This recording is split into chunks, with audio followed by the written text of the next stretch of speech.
أهلا وسهلا فيكم يا أصدقائي، كيفكم؟ صحيح إني تأخرت عليكم بس حعوضكم بالسيارة للطائف، صور لكم معي المكان وإن شاء الله حننبسط كتير.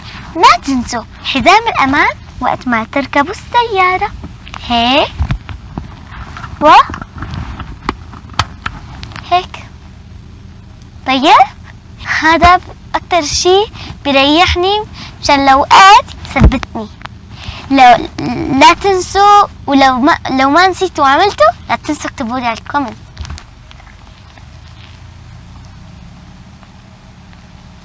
الليمون منعش.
دائما أنا بطيع بينات الغرف.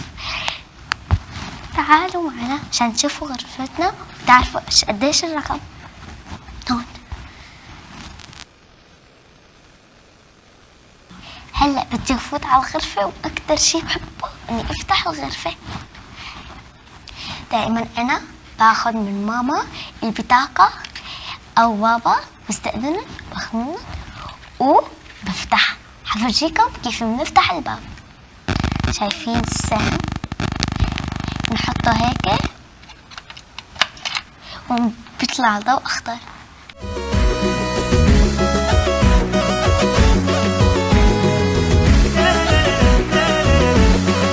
يلا معانا. منو اللي يقول احنا ما نقدر؟ منو اللي يقول احنا ما نقدر؟ منو اللي يقول احنا ما نقدر؟ منو اللي يقول احنا ما نقدر؟ منو اللي يقول أنا هلا يعني حتفتر بالفندق شوي وما بعرف شو ممكن لاقي عشان أحكي لكم عنه، فتعالوا نستكشف الفندق. تقريبا أنا صحيح إني جيت عليه بس يمكن تقريبا نسيته شوي. جيكم المسبح اللي عنده وأغراض كتير، ما حنشوف شو حنلاقي. طيب شوفوا أنا هلا عم بمشي، عم دور على الأسانسير، ضعت. تعالوا نفرجيكم المكان. الطابق التحتاني.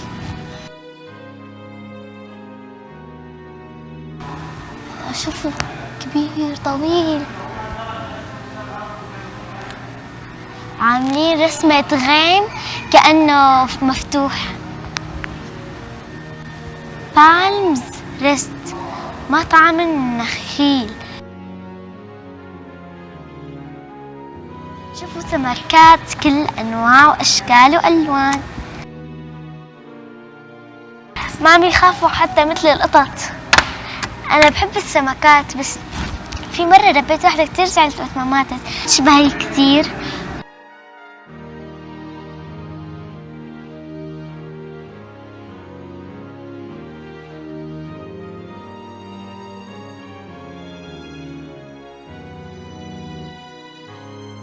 حلوين، كأنه هذا الأب وهي البنت الصغيرة الأنثى صغيرة. شو هالسمكة؟ شوفوها عن جد حلوة، يعني هي الوحيدة أكيد ملانة ماء. شوفوا هي تشبه كأنه الجاكور، النمر الأسود، عن جد منقطة مثل الجاكور. ما أحلاهم سبحان الله. إلها كتير هي ألوان متنوعة وحلوين. هذا كأنه الجد بده يموت من فخيخ. ما أعرفش لكم بالضبط. فايتين هلا على مكان الخضار والمسبح. المسبح هون كمان في هيلث كلاب، بعرفوا شو هو. تعالوا نكتشفوا مع بعض. والله نقدر من اللي يقول احنا ما نقدر، نقدر من اللي يقول احنا ما نقدر، نقدر من اللي. حطيت واقي شمسي لأنه الشمس قوية مثل ما انكم شايفين. حطيته مشان احمي بشرتي، وحلو كتير يعني انه المكان. وانا بنصحكم انكم تجوا بالاجازة الصيفية، بتذكروا جيب معكم واقي شمسي. طيب بس بتهتم على نظافة بيتها، ما بتهتم على نظافة الشارع او بينسوا. نحنا كأطفال كيف بدنا نهتم بنظافة الشارع؟ كيف بدنا نكسب حسنات ونحن بس ماشيين بالشارع؟ أنا حقلتها كيف بإماطة الأذى عن الطريق. وبتعرفوا إنه إماطة الأذى عن الطريق صدقة؟ بتاخدوا عليها حسنات كتير. يعني إذا لقينا زاز، شوك، حجر، غصن شجرة أو أي شيء ممكن يأذي غيرنا، لازم نقيمه مشان ما نأذي الآخرين. يقول احنا ما نقدر، ربنا خلقنا لغاية ولازم نوصل للنهاية ونرفع. كنا عم ناكل شيبس أو عصير أو أي شيء جوات علبة أو كرتونة، ما نكبه بالأرض وين ما كان، لا. بإيدنا الراية، راية الدين الأغر، ربنا خلقنا لغاية لازم نوصل للنهاية ونرفع بإيدنا الراية، راية الدين الأغر.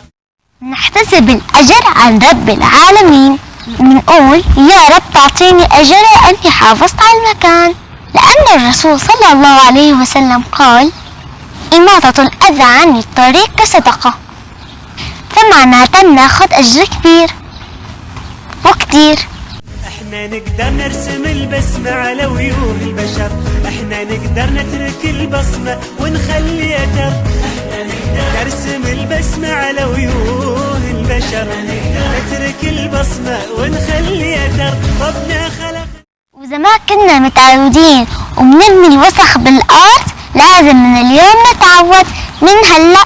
طيب ونعود اخواتنا ورفقاتنا انه ما نزيد شي بالارض.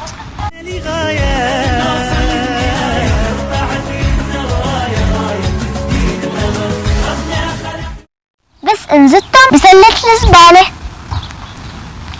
ما نقطع الأوراق، ما نقطع اوراق الاشجار او الزهور، لا. بتعرفوا انه اوراق الشجر بيحافظوا نتنفس هواء منعش.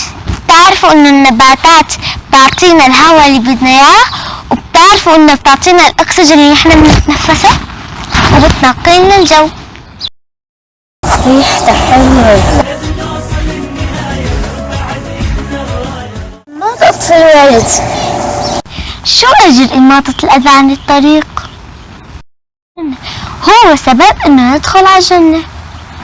قال الرسول صلى الله عليه وسلم رجل لم يعمل خير قط نزع شوك عن الطريق فشكر الله له فأدخله الجنة. هو رجال ماله منيح، بس لأنه قام الشوكة من الأرض وعمل إماطة الأذى عن الطريق فالله أدخله الجنة. بعزم وإصرار وتحدي بنتخطى العقبات، واحنا ما نقبل نكون على هامش الحياة. بعزم وإصرار وتحدي بنتخطى. ثاني شيء سبب لمغفرة الذنوب. قال الرسول صلى الله عليه وسلم بينما رجل يمشي بطريق وجد غصن شوك على الطريق فأخره فشكر الله له فغفر له. قام غصن الشوك عن الشارع فالله غفر له ذنوبه.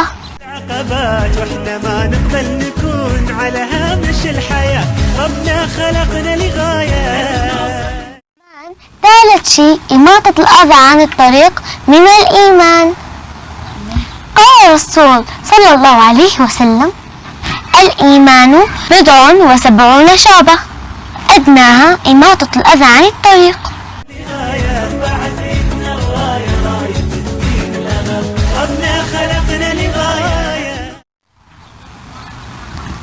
رفقاتي، بدي انصحكم انه ما ترموا ابدا وسخ الشارع وشغلة زيادة، ما تلخبطوا على الحيطان.